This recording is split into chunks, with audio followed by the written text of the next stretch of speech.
दोस्तों नमस्कार, मैं हूं संजीत कुमार और आप देख रहे हैं संजीत सिंह ब्लॉग। दोस्तों चलिए आज हम आपको घुमवाते हैं राजगीर का वो बेमिसाल अनूठा जगह जिसे हम कहते हैं स्वर्ण भंडार। जी हाँ, यहाँ सोना चांदी का खजाना भरा पड़ा है।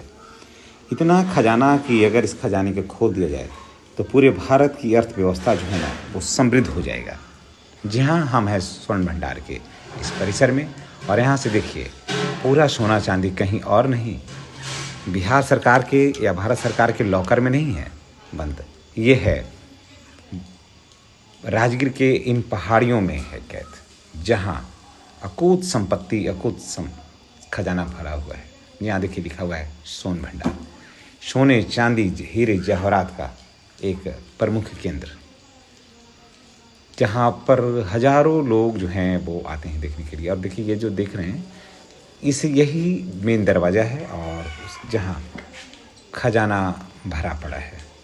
और ये जो आप देख रहे हैं छोटा छोटा दरवाज़ा, एक जो है वो तोप से इसे खोलने का प्रयास किया गया और एक जो है जिससे सोना चांदी जो है उसे में पैक करवाया गया। हम अभी स्वर्ण भंडार के इसी कैंपस के अंदर हैं, जहाँ पर ये अकुत संपत्ति जो है, अकुत खजाना जो है वो जमा है। तो दोस्तों ये जो है खजाना ये तब जमा हुआ था जब बंद किया गया था इसमें, जब राजा के बेटा जो लोग होते थे ना वो शासन चलाने के योग्य नहीं थे और फिर बाहरी आक्रमणकारियों से भी अपने खजाना को संरक्षित करने की ज़रूरत था, उसे बचाने की ज़रूरत थी। तो ये कब बचता? जब इसे आप कहीं जमा करते। तो पहले तो कोई बैंक था नहीं, लॉकर था नहीं, तो इसी तरह से पहाड़ियों में, गुफाओं में, कंदराओं में खजाना को छुपाया जाता था। और इसलिए भी आपको हमें आश्चर्य होगा कि आखिर इन कंदराओं में कैसे क्यों छुपाएगा राजा। तो इसलिए कि इन कंदराओं में राजा का अधिपत्य था। जैसे हमारा आपका घर में अधिपत्य होता है, वैसे ही राजा का अधिपत्य था। राजा के मर्जी के बगैर एक पत्ता नहीं हिलता था उनके साम्राज्य में। तो इसीलिए इन सारे खजानों को इसी में चुनवाया और उसके बाद गेट लगा दिया। तो देखिए ये सब जो था वो आगे का बरामदा था, जहाँ सिपाही जो थे ना वो सभी पहरा देता था। ये देखिए ऊपर चढ़ने के लिए ये सीढ़ी बना हुआ है, इसी सीढ़ी पर चढ़ करके ऊपर छत के ऊपर में जाया जाता था। और एक उधर भी था, एक इस खजाने के बाद इस गुफा के बाद एक और भी बगल में गुफा है, उसको भी हम आपको दिखलाएंगे। और यहाँ पर देखिए कुछ ऐसी लिपियाँ हैं जो इस खजाने के बारे में लिखा हुआ है, बातें कुछ उल्लेखित है, लेकिन संख लिपि में लिखा होने की वजह से देखिए इसे कोई पढ़ नहीं पा रहा है। इसे आप देखिए, मैंने जूम करके आपको दिखा रहा हूँ, इसे कोई पढ़ नहीं पा रहा है। परिणाम ये हो रहा है कि ये इसकी जो बातें हैं, इसकी जो कहानियाँ जो है वो दबी पड़ी है इन पहाड़ की कंदराओं में। और बाहर देखिए कितना शानदार लग रहा है, कितना चिकना है। और चलिए यहाँ पर देखिए और भी चक्र का निशान है। और यहाँ की जो पहाड़ियाँ हैं ना, यहाँ पर का जो पत्थर है उसका जो बनावट है वो थोड़ा सा भिन्न है। यहाँ पर जो पत्थर है उसका जो बनावट है थोड़ा सा दूसरी जगह से ये भिन्न नज़र आ रहा है, आप देख सकते हैं इसे। और सबसे बड़ी बात है कि कितना भी पानी पड़ता है तो इससे पानी रिसता भी नीचे नहीं है, इसकी भी वो खासियत है। और ये देखिए कई देवी देवताओं का चित्र है, नक्काशी किया हुआ है, जो साफ संकेत है कि ये सब जो भी है सब हिंदू रीति रिवाजों से, हिंदू स्थानों से जुड़ा हुआ है। और यही देखिए अब हम थोड़ा सा उस भाग को भी हम दिखाते हैं जहाँ पर तोप से इसे उड़ाने का प्रयास किया गया था। देखिए यहाँ पर भी कुछ लिखा हुआ है, देखिए यहाँ भी संख लिपि में कुछ लिखा हुआ है, जो आज तक इसे कोई भी जो है ना वो पढ़ नहीं पाया है। राजगीर आज नहीं, प्रारंभ से ही ध्यान, साधना और राजाओं का गढ़ रहा है यहाँ। और देखिए ये जो है वो पहले से नहीं काटा हुआ था, ये अंग्रेज के द्वारा इसे कटवाया गया है। और इससे इस गेट को तोप से जो है ना उड़ाया था, इसी गेट को तोप से इसे उड़ाया था कि टूट जाए, लेकिन लाख गोला, कम से कम 10 गोला इस पर दागा गया, लेकिन गेट टस से मस नहीं हुआ। उसके से कुछ पत्थर ऊपर से चिटक के अवश्य हटा, लेकिन गेट न टूटा न गेट खुला। ये तभी खुलेगा जब इस मंत्र को कोई पढ़ लेगा तो इसके सारा राज जो है ना वो अपने आप खुल जाएगा। आप लोगों में से कितने लोग हैं जो इस कहानी को जानते हैं, इसके रहस्य को जानते हैं? दोस्तों, इसमें कहा जाता है कि पूरे मगध साम्राज्य से ही पूरे भारत का जो था वो सत्ता का संचालन का प्रमुख केंद्र था वो राजगीर, और यहीं से पूरा भारत इसके अधीन था। ये सब देखिए नक्काशियाँ हैं, ये सब नक्काशी नहीं कही, ये सब जो चिन्ह है वो किसी बात का संकेत है कि इसके पीछे का क्या कारण है। लेकिन बात यह है कि इसे कोई अभी पढ़ ही नहीं पाया है, तो ये सारी बातें जो है देखिए सारे गेट पर लिखा हुआ है, कुछ न कुछ बातें हैं कि कैसे आना है, कैसे खुलना है, कब चुनवाया गया, चुनवाने का कारण क्या था, कितना इसमें धन राशियाँ है, इसको कैसे निकाला जा सकता है। लेकिन चुनवाने के पीछे सारे जो कारण हैं वो अभी भी रहस्य में बना हुआ है, क्योंकि किसी को ये पता नहीं कि इसे कैसे खुलवाया जाएगा।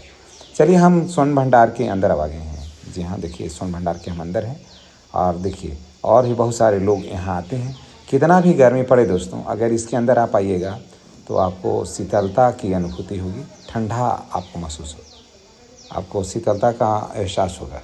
और यहाँ भी देखिए कुछ कुछ लिपियाँ जो है ना वो दीवारों पर लिखा हुआ है, कुछ कुछ बातें जो है वो दीवार पर अंकित है, जिसे आप देख सकते हैं। और अब चलिए हम आपको लेके चलते हैं गेट पर। देखिए ये सब गेट है और यहाँ पर कुछ लिपि है, और उसके बाद फिर देखिए ये गेट है, और इसी गेट को तोड़ने का बहुत प्रयास किया गया दोस्तों, लेकिन ये गेट नहीं टूटा। देखिए ये जो निशान आप देख रहे हैं ये गेट का ही निशान है, लेकिन ये टूटा नहीं। आप लोगों में से बहुत सारे लोग होंगे, देखिए जो निशान है यहाँ पर, देख जहाँ पर लड़का जो हाथ ठोका है वही गेट है, मेन गेट है ये वही। और ये ऊपर का गुंबद है जो आप इसे देख रहे हैं, नज़र आ रहा है। के पीछे छुपा करके रखें, अपनी साधना तपस्या के बल पे ये दरवाजे पे चट्टान लगा डाले। जब ब्रिटिश गवर्नमेंट अंग्रेज का राज आया, सामने वाला जंगला से तोप लगा करके तोड़ना चाहा और खजाना लूटना चाहा, लेकिन तोप से टूटा नहीं, दरवाजे पे तोप का दागी लग करके रह गया।